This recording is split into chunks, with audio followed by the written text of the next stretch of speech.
Our presentation on the urinary system. The urinary system in the human body starts about midsection, kidneys, adrenal glands, the blood vessels that connect them. Whenever we have some discomfort with that, we generally feel it about this area, middle of the back. Come down the ureters on either side coming out of each kidney. They come into about 2/3 up the way of the bladder, large muscular bulb type organ. And we have the urethra, which is common to male and female, and from here down we have slightly different structures. Function of the system: primarily to maintain water balance in the body and mineral balances in the body, primarily specific in minerals to sodium, potassium. Also some other mineral control. That's the main function. Keep this body properly hydrated, clean up toxins out of the bloodstream, pass them off in the urine.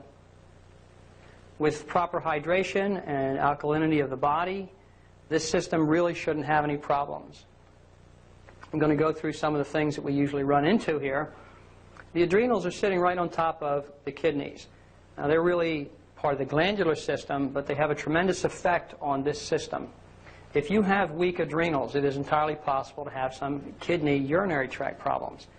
One thing that the kidneys and related to the adrenals do, the adrenals control all the valves in our body. So if your adrenals are very stressed, you weaken them either with improper nutrition and combine that with physical, emotional stress, you could end up with, number one, an incontinence problem. Because through their control of minerals in the body, these valves here can become weakened. We've had a fair amount of success in our work with incontinence, working on the adrenals, not just working on the bladder. It isn't necessarily just that problem. When we come on down, and this blood is being cleaned up here, we have the aortas going in and out, and we have come to the ureters coming down on either side, not usually any problems with them until we get to the bladder. This is a storage organ, and it is capable of expanding almost twice its size, about at least 1/3 larger. And there's a lot of people that go through life thinking, wow, I have wonderful bladder control. I can just hold my water all day. And maybe that's convenient if you're a long-distance trucker or a bus driver, but it's not good for this system. About 2/3 of the way up, just before where the ureters run into the bladder, there's sensing organs in there, and they feel pressure. And as the bladder expands with fluid in it, and it reaches that level, those organs tell you that it's time to evacuate the bladder. So if you keep ignoring that, what happens is the fluid can back up into the ureters, and that's when we start to get into an infective situation, an irritation. It can back all the way up into the kidneys. The system is supposed to be flushed routinely. Bladder is never supposed to be more than about half full. When it reaches up here and the thing is swelling up and you're getting all this pressure, you're starting to do some damage. So it is not a good thing to try and say, oh, well, I can wait just a little while longer. I know when the kids are in the back of the car saying, are we there yet? Can I stop and pull over? Well, that may be a kid thing, but for an adult, you've got enough common sense that you should be aware of the fact that, hey, I have a little pressure. It's time to go do something about it. The urethra on down, very rarely to have any problems there, except if there's not proper personal hygiene being taken care of. There can be infections fed back through the urethra into the bladder.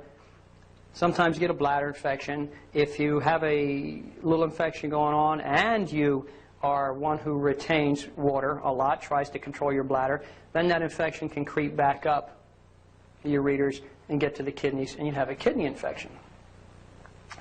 Another thing that happens in the kidneys is kidney stones. Common causes would be a very high protein diet, animal protein specifically, makes the body acid. Protein is very difficult to deal with throughout the entire human system, causes formation of stones. The body's acid, there's large protein molecules in the urinary and in the water, in the bloodstream going through here. And hard minerals begin to form out of the bloodstream and form in there. It can be calcium-based, could be silica base, there's several different possibilities of stones, but the main key to keep stones out of the system is to keep this body alkaline, and we talk about that a lot in this series, but also to keep the system flushed. This is our water system, and it's not our water retention system, it's our water flushing cleaning system. So we need to keep a lot of water running through this system. If you happen to form some stones, we're going to talk about some things that will take care of that for you. And it can be done rather easily to get stones to break up in here and flush them out. We'll come on down, go back down to the bladder again. In the male, around this urethra, it passes through the prostate. And if you get swelling of the prostate, sometimes benign hypertrophy, something of that nature, it begins to put pressure on this system, and you have this feeling of frequent urination, but you don't have complete elimination or evacuation of the water. The water can back up the system again, and someone with that situation, the hypertrophy of the prostate, tends to have a lot of kidney problems, a lot of urinary tract infections because of having incomplete elimination of the water all the time. So even in that situation, while you're treating the prostate with your nutritional herbal programs, lots and lots of water. I know some people that say, well, I can't drink lots of water, I'm incontinent. Well, part of the problem that someone becomes incontinent is because they become dehydrated over a long period of time, and this tissue gets weak. All the body muscles and tissue gets weak in a dehydrated situation. So one of the corrective processes for incontinence is to get hydrated again. That sounds like a catch-22. The first time someone tries to get there, they say, well, I spent the whole day in the bathroom, and that's very uncomfortable. It's inconvenient, so I'm not going to do that. What we kind of recommend for water is if you take your weight, let's say you weigh 160 pounds, and we'll make that directly into ounces, 160 ounces. If you'll cut that in half, you'll have 80 ounces of water. So just take your weight, make it directly into ounces, cut it in half. That's the water that would be required to hydrate this body. So let's say you're a person that drinks, like our nation, who thinks 1 cup of coffee a day is all the water anybody needs. Okay. And juice and food and all those things don't count. This has to be plain, clear, pure water. Anything that creates a digestive process, it might save your life if you're out in the middle of the desert, but it's not going to fully hydrate the body because much of it will be taken off into digestive processes.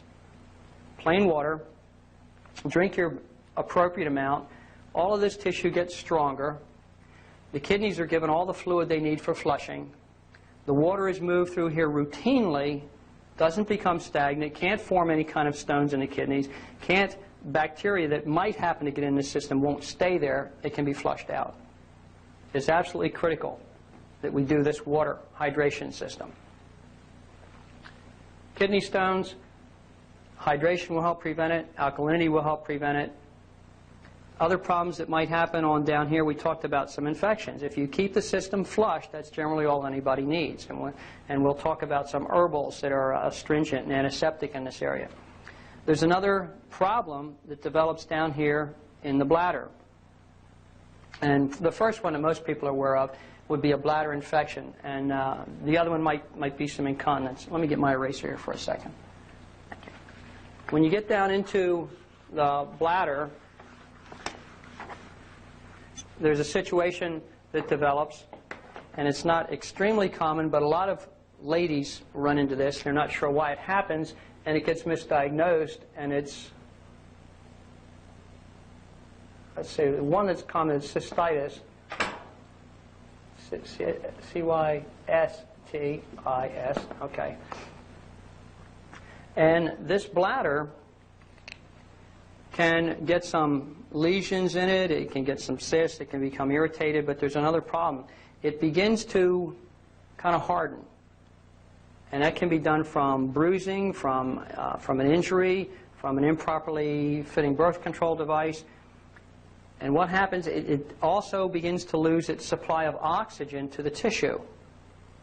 So blood system that's running here is constantly trying to feed this tissue with oxygen, so you begin to grow more capillaries. And this particular situation is called interstitial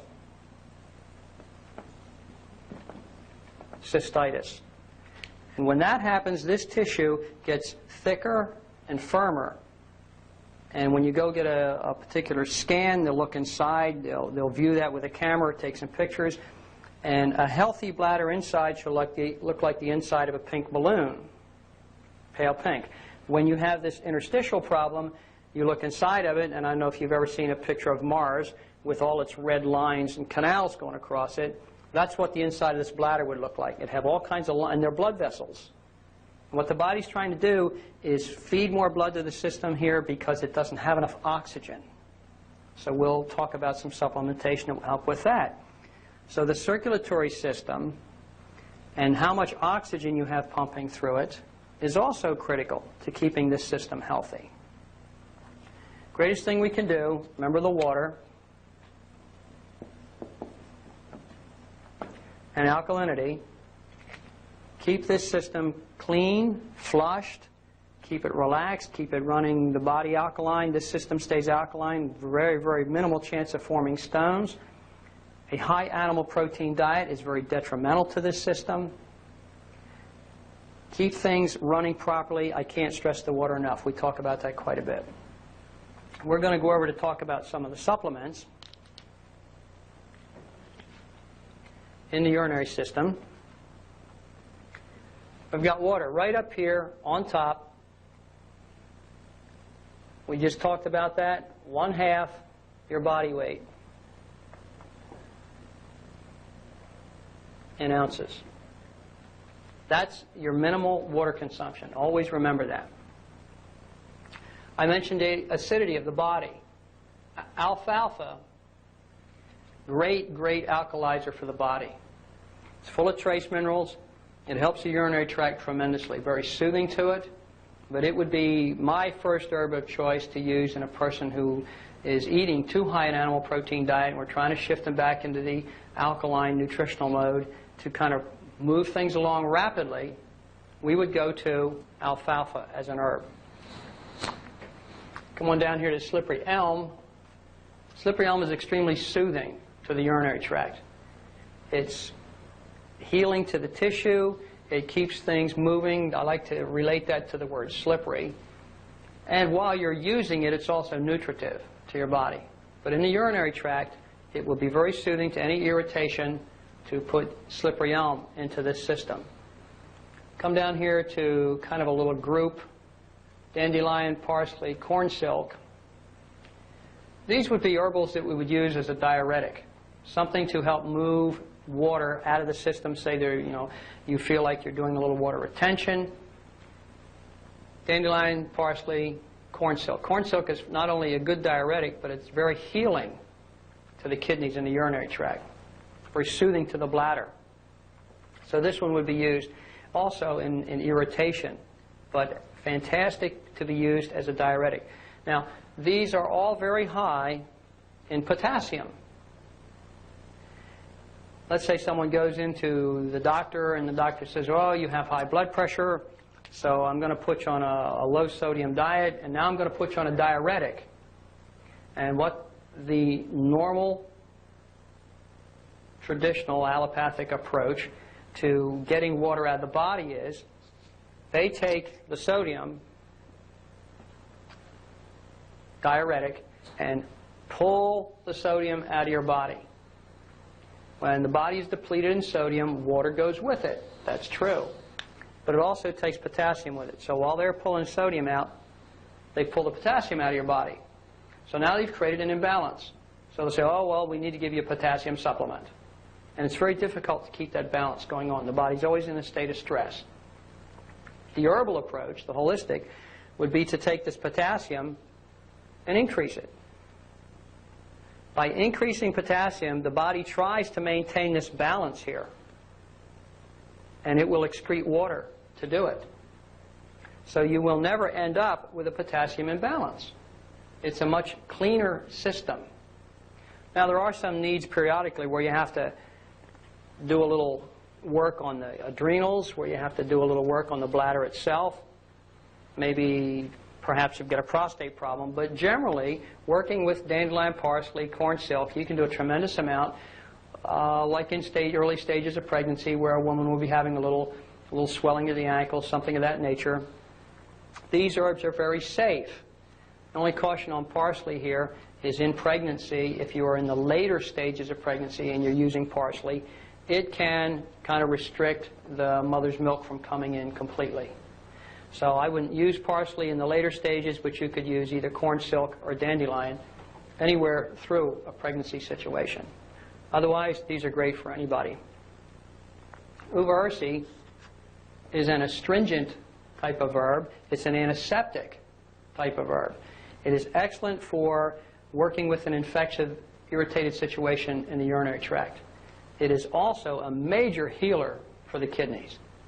Someone who's had stones or had some episode with kidney irritation or infection, the uva ursi would be restorative to kidney function. It's terrific for that. Cranberry, and many times we combine cranberry with buku. Cranberry's been around for years and years and years, maybe centuries. People have used it for urinary tract infections. Originally, the total thought was, well, the system becomes a little too alkaline, maybe the system is out of balance and the bacteria can start to grow down there. So cranberry is actually an acid fruit that makes you acidic, one of the few that make the entire body acidic. But by raising the acid level slightly in the urinary tract, you prevent bacteria from growing. So it works in that mechanism, that's true. But we've also had some research over the past few years that find that within cranberry, there's, I believe the proper word would be flavones, the thing that make it colored, coat the walls of these ureters. They're going down here to the bladder. They actually coat the walls in here and prevent bacteria from hanging on in the urinary tract. So the cranberry actually kind of gets things nice and slick in there. Not in the sense that you've got a mucus problem or anything, but will keep bacteria from penetrating the walls, keep them moving out as you continue to flush. Double mechanism with cranberry. Buku is an antiseptic, an antibacterial. So this makes a great little combination here. And if you're going to do cranberry, I suggest you do an herbal form of it. Don't just go buy cranberry juice. Be very cautious with that. Most of the time they load the stuff up with sugar because cranberry is kind of bitter. And by loading it up with sugar, you can just aggravate this infective situation. So we like to use a herbal type cranberry, maybe combine it with buku. Juniper, another good diuretic, another healer, soothing, slightly antiseptic, antibiotic to the urinary tract. Silica as a mineral. Silica has a tremendous effect on the continuity of tissue, the strength and structure of it.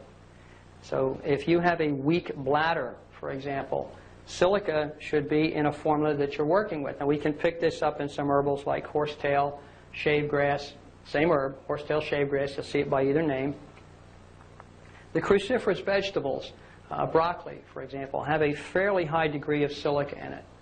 But if we're going to add an herbal, it would probably be horsetail. Sage is high in silica also. So you might find sage in a urinary tract, toning type of herbal combination. Now we're going to get into some of the vitamin supplement situation. Acidophilus. We do not have acidophilus growing, per se, in the urinary tract. But there's a direct immune system response. If the colon is not properly balanced with friendly bacteria, the urinary tract is very prone to an infection. So when someone has an irritation and an infection in the urinary tract, while you're doing these other things, it is highly recommended that we give them friendly bacteria and raise that count. It definitely improves the system. And we have CoQ10 over here. This is here primarily CoQ10 oxygenates tissue. Remember when we were looking at the chart about interstitial cystitis? That would be something that would be in a program to help relax the bladder, soothe it, and keep that extra blood vessels from growing in there, trying to oxygenate that tissue. CoQ10, of course, it does that throughout the entire body. was originally found in the heart muscle, but it oxygenates all the tissue in the body. It is very, very good for the bladder. Would have to be in rather large doses as a therapeutic situation, but in maintenance, make sure you've got CoQ10 in your daily consumption. It'll help keep your bladder in good condition. B complex, we've got vitamin C, A, E, the ACEs over here.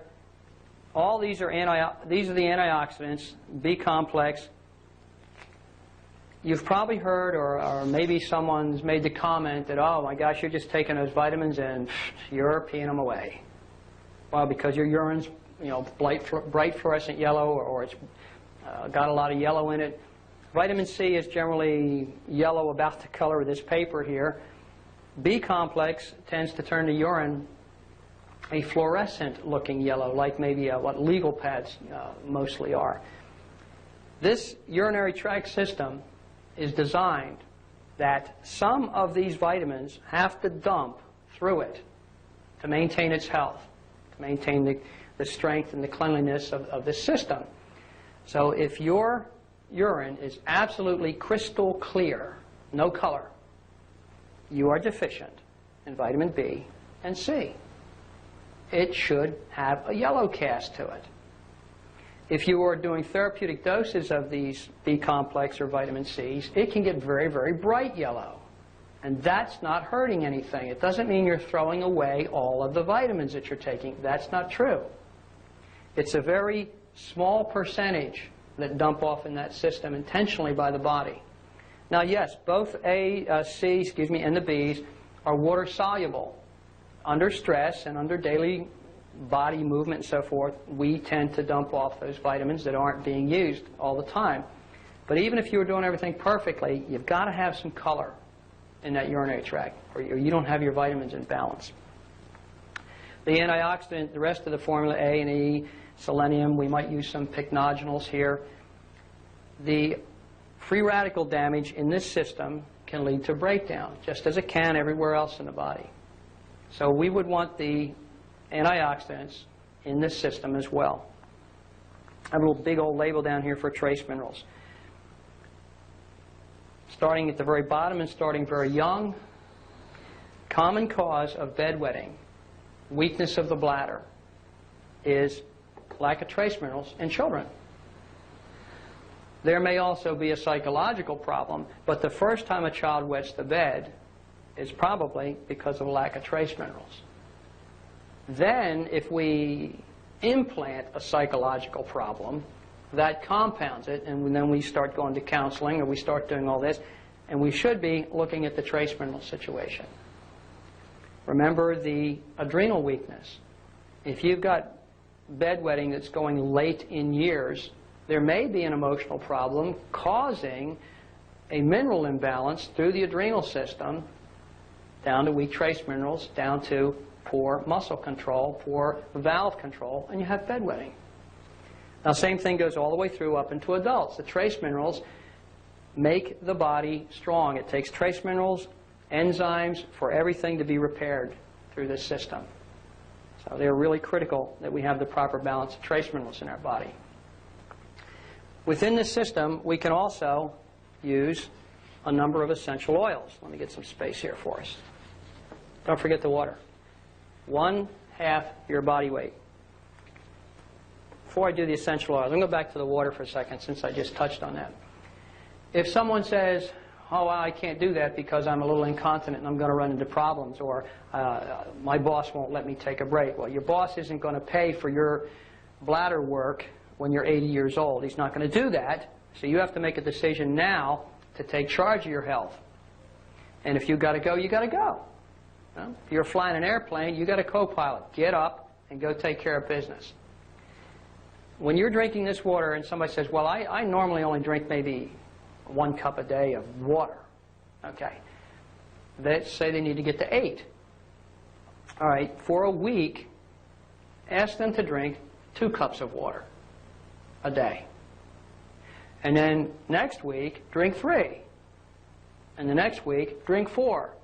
That's okay. I mean, they'll get more comfortable as they go along, and they'll do more therapy. They won't get an instant repair of anything going on.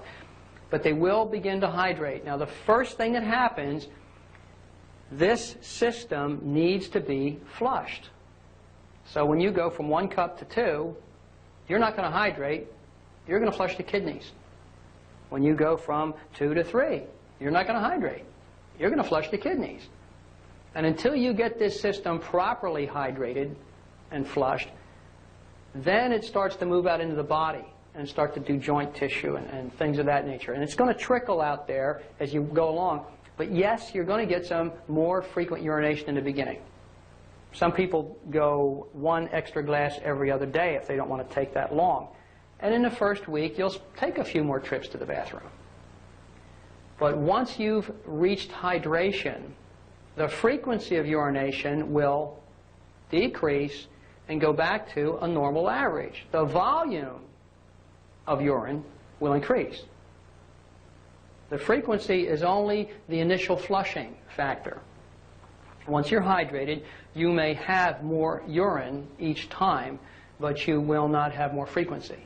You'll go back to maybe 2-3 times a day. So ask your people to go through that process slowly till they get up to hydration. Okay, we've got some great oils that are available here. We're going to do rosemary. And when I say oils, I mean essential oils. Rosemary oil can be used really specific to bedwetting. It's fantastic for that. It works for bladder infections and irritations, but it's a good oil to use if you're working on a bedwetting situation. I'll make a note there for you. Now, caution on rosemary. It can raise blood pressure, especially if someone is already in a high blood pressure situation, and you don't want to use it in pregnancy because of that. Another one that we could use here is chamomile. And we generally work with the Roman chamomile here. Mildly antiseptic. It's good for infections in the bladder system. Not as strong as cranberry. But many times in a very small person, like someone who's 4 or 5 years old, we'll use chamomile a lot as an anti-infective, an antibacterial. It's very potent in someone who doesn't require a tremendous amount of antibacterial work. So you might do some chamomile tea, take your cranberry, take your buku, and that would begin to build a good urinary infection treatment system. Another one that we can use here is clove buds oil. Clove is mainly an anti-infective. Now this one does have a little caution. You only do clove bud therapeutically in very moderate amounts. To use clove bud in large amounts for a long period of time puts the kidneys under stress. So we can do it in a small amount, but it's a good anti-infective. And we can use Roman chamomile, rosemary, remember that for bedwetting. Another one that everybody has on hand usually, if they're into any oils at all, is lavender. Very soothing and relaxing to the system. Not a specific anti-infective, but if you have an irritant or you're having a little bladder irritation, a little control problem, lavender is very helpful. It's not relaxing to the point of being incontinence. It's relaxing to let the muscles work properly. It's excellent for this. So they're the basic essential oils. There's others that we could get into. There are also lots and lots of other herbals. One thing that we find as we go through this kind of information, we could spend hours plugging in all kinds of herbals here for you. And every geographic area of the world has their own system of herbals within them.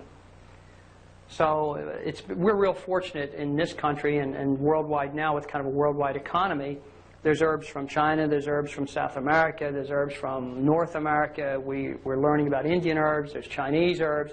All these things are available to us. And if you look at the patterns, you'll find that each geographic area has a commonality. For example, there's wild American ginseng, and that's for this continent. And then the same thing would be Siberian ginseng or Korean ginseng. And then you would go down to Brazil and you get suma. And you go into China and cordyceps is coming out of there now. Everybody's finding that all these things pop up from around the world.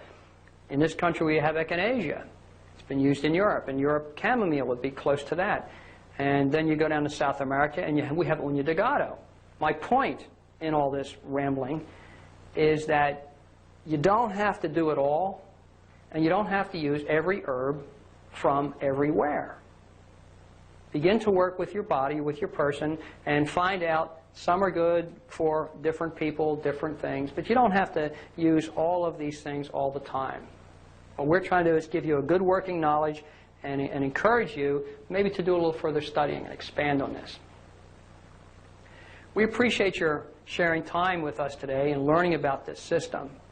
And if we can go out and give people this information, give them an understanding of how their systems work, what they can do for them to keep them clean and operational. We've given them control of their lives again. They can be in charge. They can make intelligent decisions. If you'll go out and do that, give a person a gift of health. That's the absolute best thing you can do for anybody, so that they can live a better quality of life longer. And we thank you for sharing your time with us. We'd like to remind you that at the beginning of this presentation you saw a disclaimer. And we appreciate it if you would understand that this information is just for educational purposes only. It is never meant to take the place of medical treatment or diagnosis. Please keep that in mind as you share it with people.